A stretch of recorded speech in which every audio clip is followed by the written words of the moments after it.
佢下邊咧就掘咗一尊四面神出嚟。咁嗰尊四面神嘅起源咧就係屈當，一期或者係二期咁樣啦。其實要攞製作人條命去換嘅。咦 A 哥點解咁中意收屈當嘅？因為可以賣錢。認真咧？個故仔講嚟聽下。我諗呢塊牌咧，其實係我人生裏邊第一塊叫做學習嘅舊牌。應該我諗20幾年前嗰陣時好細個，我同好多人一樣咧，第一次咧就去拜四面神。四面神係愛女灣啦，咁啊聽嗰陣時啲人講拜完四面神好靈驗。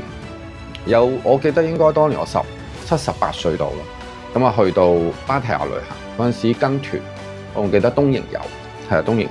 有個導友咧叫做黃偉，阿黃偉咧心口就帶住一個圓形嘅四面神，我都仲好記得佢個名。